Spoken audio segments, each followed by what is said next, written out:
Hello and welcome to Prateek Chess Videos.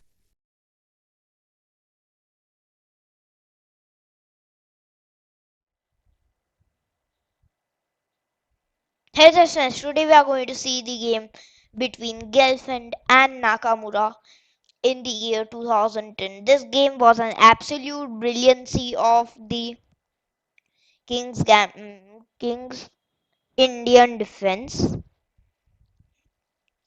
This game was just an amazing illustration of Nakamura's expertise of the King's Indian. Let's start the game. The game started. Well, let's see how the game started. Alright, the game started. D4, knight f6, as you know, reaching the famed King's Indian defense. C4, g6, knight c3. Now there's a big, let's say, division, because here there are two big options. One is d5 and another is bishop to g7. One leads to the King's Indian defense and famed King's Indian defense, and other leads to the famed Grunfeld. Well, in the game was played the King's Indian defense, known for its attacking and sharp nature, and okay, this was just an epic because now if you see here the point of this bishop g7 move is that the uh, white black is fianchettoing the bishop, because now after we fianchetto the bishop, black's plan is to play short castle and then to attack on the king side, namely with d6, then e5 closing the center sometime, then the knight will go to e8 or d7, and then we'll play f5 f4 g5 h5 g4, very attacking opening, while the Grunfeld is a strategic opening which has survived the test of time, as many grandmasters say, because no good response has been found against the Grunfeld. It is a solid opening in its nature, and it is also played extensively, but the most is played bishop to g7. Yeah, the Grunfeld idea is to capture the center. Actually, Grunfeld's idea is very varied. It may seem like Grunfeld is capturing the center, but the thing is that after takes e4, knight into c3, b into c3, bishop to g7. Now here black's idea is the opposite.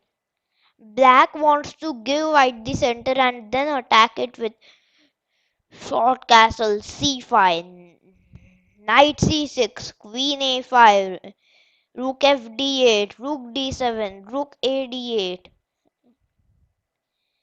Yep, rook a d8, e5. Whatever is possible, just attack the center more and more. Put pressure, bishop to g4, and just sometimes f5 is also played. Very hyper modern opening, giving white the center but getting piece development, and also uh, white is under pressure most of this time. Uh, this is an this is also a playable opening, but King's Indian is played the most. Now e4 was played, d6, knight f3, short castle. After e4 d6, there is one move, bishop to e2.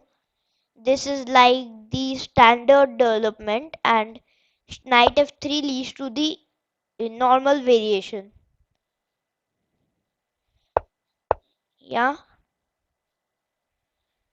so Bishop e3, e2 leads to the standard development, and after short castle, uh, the main line is knight f3 transposing to the uh, move main line, and if not, there is bishop to g5 ever back variation, bishop to e3 semi ever back variation, then there's h4, not so popular, and there's also this g4 move, but ever back and semi ever back are the main options.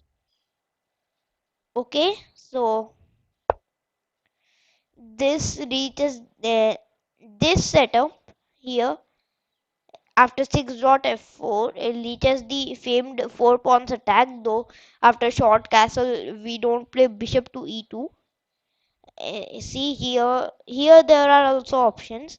After bishop e2, this is like the second main line, and the third main line is considered to be f3. The most attacking and complex of them all, the samest variation. Short castle, and now there are options. Bishop e3 is the main line. There's also bishop to g5, Steiner attack, and knight g to e2.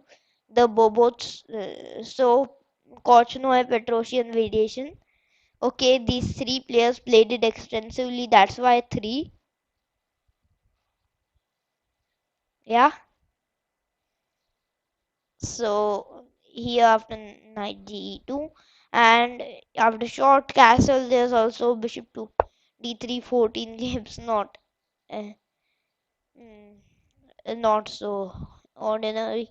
Now, well, there are options here, but the main line is bishop to e3, which leads to many complications here, because it's the nature of the same-ish variation. It is very complex, and it's it's a very hard opening to understand after all. The King's Indian. It is one of the King's Indian is one of the most theoretical openings of all. So bishop e3 is the main line after, and then black has like 6 options. c5 reaches the same-ish gambit, main move, same-ish gambit, and then there are options. Knight ge2 is the main line, and after knight c6, then d5, knight to e5, knight g3, e6, bishop to e2, e into d5, c into d5, a6, a4, bishop d7. Black attacks on the queen side here. White tries to attack on the king side. Everything is very complex here. Another move is after, instead of knight g2, d into c5. Same age gambit accepted. Another move is d5, leading same age gambit declined. D into c5 leads to d into c5, queen into d8, rook into d8, bishop into c5, and then knight c6. d5 leads to e6, queen d2 takes, a6, a4, and then rook e8. And there are also more options here.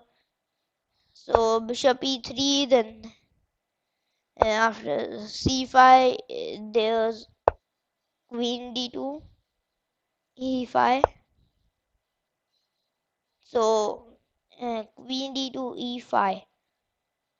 But here we haven't seen the whole picture, because this is just the part of it. And here after f3 short castle, there's also this bishop to g5 Steiner attack. Then the c5, there's also this knight g2 Bobotso variation. And after f3, there's also this c6 sideline, there's this a6 sideline, there's this e5 sideline, knight c6 sideline, c5 sideline played by then there's knight bd7 sideline played by Boris Pasky, and then there's b6, knight fd7 See the array of options. So many options here we have. And then knight to a6 is also a move.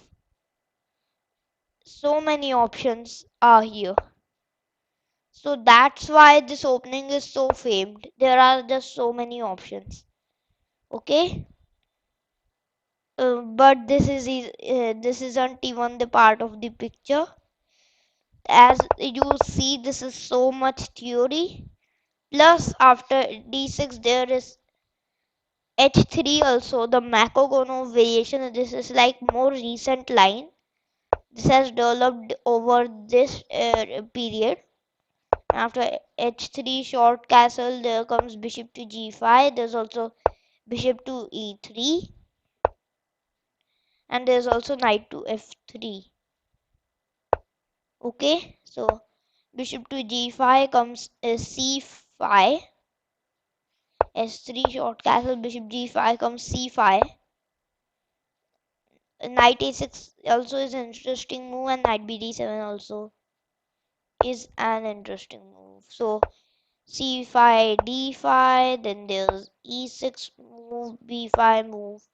b5 is an interesting sideline. I mean, literally very interesting. C into b5 leads to a6, and leading to type of Benko Gambit positions. If you love to play it, I do. So takes, and there are options. See, and then there's this f4 move, bishop d3 move, knight e2 move, bishop g5 move, g3 move, bishop e3 move. f4 leads to the 4 pawns attack, short castle is a move, and c5 is a move. Short castle, knight f3 leads to c5, and then there are options. There's also bishop to d3. So in general, there are too many options. Let's dive into the game here. 50,000 games after short castle, bishop to e2 was played the orthodox variation. h3 is also an option leading to the rare defenses. And bishop e3 is the Larsen variation. Bishop g5 is the Zinovich variation. And g3 leads to kind of a typical fianchetto. So bishop e2 was played e5. And after e5 was played short castle. Bishop e2 e5 idea is that takes, then takes a knight into e4. And now there's this tactic that taking here. And now after knight into e4 leads to bishop into e5. And if you start to get smart and play knight into f7, I just take on c3 with check, and then I play king into f7, by which I am a piece of for a pawn. Okay, so short castle, knight to c6, and now we are entering some territory. Knight a6 is also a move leg defense. E into d4 is also an interesting sideline.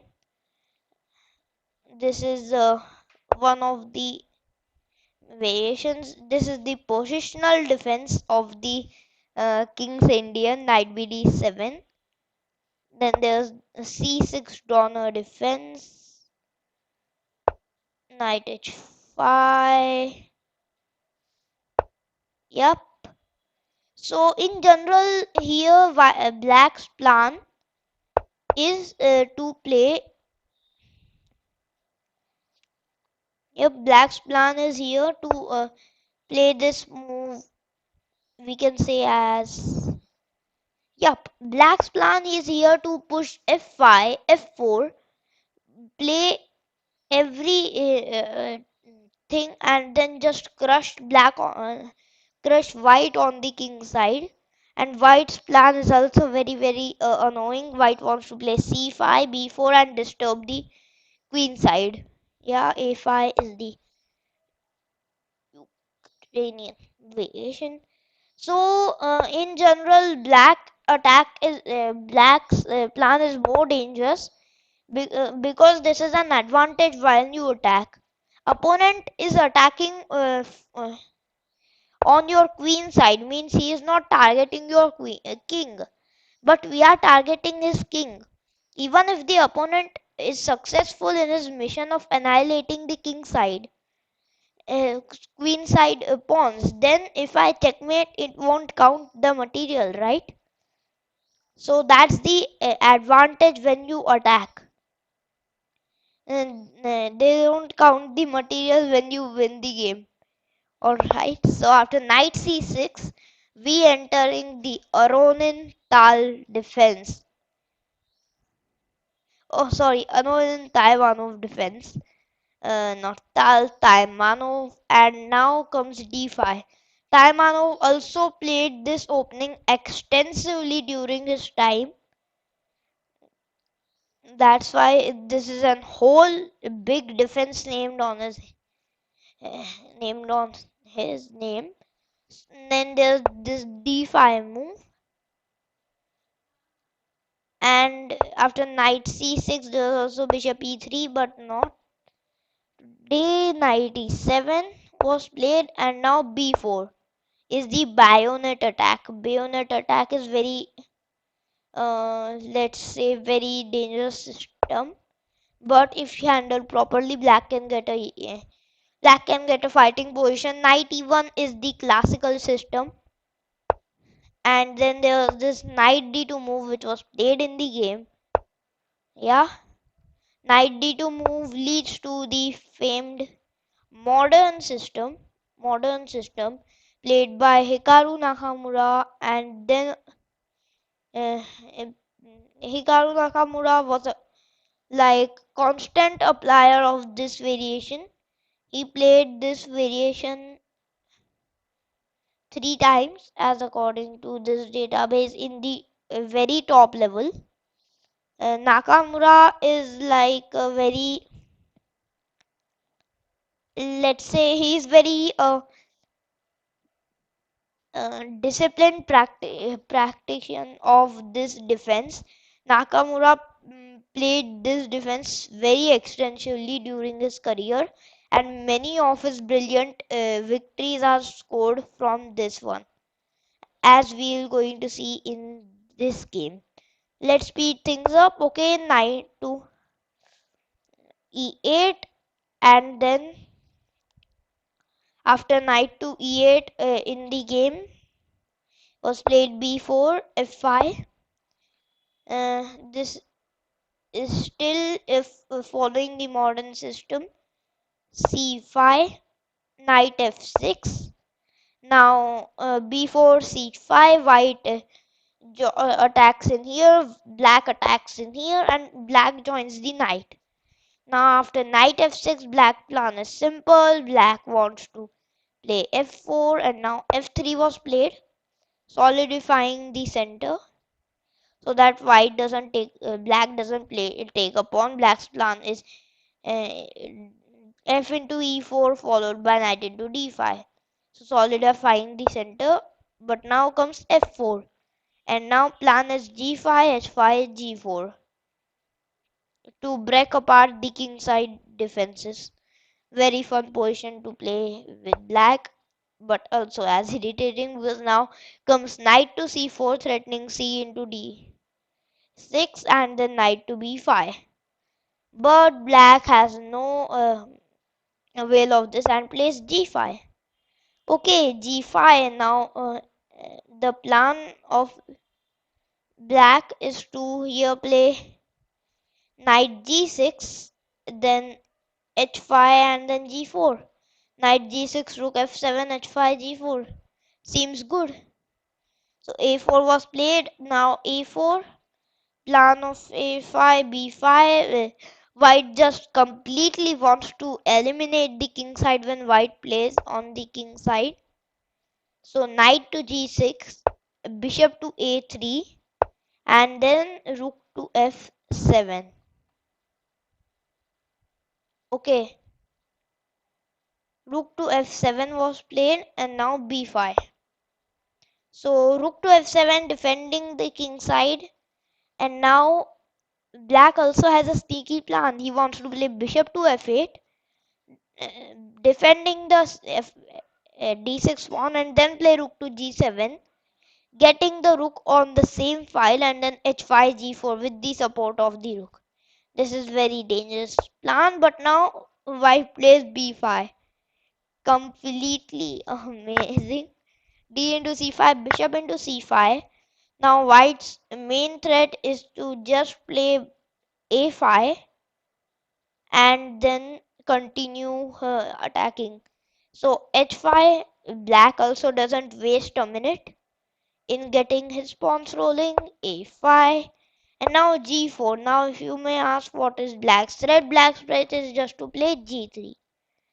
And then after g3, black wants to eliminate his knight, play queen h4, and then win the game. So a5, g4, b6. This is getting really ridiculous. b6 was played here, and this also looks very dangerous, but let me tell you, it's not that dangerous if you think of it. It's equal position, but it's a fighting one. So g3, now king to h1, and now comes bishop to f8. Okay, king h1, what is the idea? King h1, bishop, freeing square for the bishop on g1 so that it can hide on it, because all the squares on the diagonal are occupied by pawns, and if the bishop is attacked, then it might find some safety on the g1 square, and it also protects the king from there. So all right, but now bishop f8 was played, and now d6. Simple, just attacking on the uh, which side? Yes, queen side. Now a into b6, and now bishop to g1. As I told you, it will be of avail. So after bishop to g1 was played knight to h4. Now knight to h4, and now comes, yes sir, because after knight to h4, now things are getting very bad. So rook e1, and after knight to h4, now things for white are getting really bad on the king side. Now even the engine may not prove, but humans can't do engine like defense, and rook e1. And now pause the video and think, what will you do? Okay, Nakamura didn't hesitate even a bit to play knight into g2. Good move. Now idea is that if you take king into g2, I'll just play the cold-blooded rook g7, and now after knight into e5, g into s2 check, king into s2, comes bishop into d6, and now this is a very fighting position, but I have the upper hand in my attack. So that's why knight into g2 white didn't take, which was good, and he played d into c7. Completely missing the blow from Hikaru. So I would like you to pause the video and think, what should you play. Important, you should think on your own. Don't see what the engine suggested and also what happened in the game. Now try to focus your tactical skills on one area and find the move. Okay, normal person would take on c7, but not Hikaru. He played knight into e1. Completely amazing move. Why this is only a good move? Because this is a very simple tactic. Because if you take on here, I play g2 mate and amazing. So Knight into e1, queen into e1. If you think this is beautiful, you haven't seen the whole game. This is now is coming such a beautiful shot, you will be left wondering. Now after queen into e1, got g2 check, good move. And king into g2, got rook g7 check. Okay, check after check. The queen is hanging, but Hikaru doesn't care. King h1, bishop to h3, good move. Uh, well, if you take on here, I basically play bishop g2 mate, so bishop to f1. And now you should really pause the video and think what should you play. This is such a amazing move. Okay, now let's get your spoiler alerts because now comes the move queen to d3. Brilliant move. My goodness, what a move. Queen to d3, the shot of the game. Now, okay, this might be really brain bending for you, but let me explain. So if you take on d3, I play bishop to g2 mate. Beautiful. And if you take on h3, I play queen into f3 check. Bishop g2 and then queen into g2 is mate. And overall, my here, whoopsies. Okay, my threat is to play queen into f3 check. I hope you saw that, and bishop g2 comes queen to g2 or bishop into g2. So that's my threat. So in the game was played knight into e5 and now bishop to f1. Bishop into f1, good move. If you take, then I mate. So now it was in the game played. Yes, the queen into f1, then I take queen into c3, attacking your knight, attacking everything. Rook c1 was played, attacking the queen and supporting c8 is equal to queen. Queen into e5, c8 is equal to queen, rook into what? No. Rook into c8, rook into c8, and now this calm move, queen to e6, good move. And now white was forced to resign because now is coming. Well, firstly, black is attacking the rook. Secondly, black is threatening b into f5. Thirdly, black is a piece up. If you saw that, so that's why black is completely winning. And here, Gelfand resigned. An amazing game by Hikaru Nakamura. Everything started from here, like let's say, yeah, now f4 idea h5 g5 f4 g5 knight d6 rook f7 h5 g4 g3 and then knight h4 then sack on g2 and then this knight into e1 and then this queen d3 really set the game. An amazing game by Nakamura. Okay, I hope you like this video and don't forget to click the subscribe button and the bell icon. Thank you.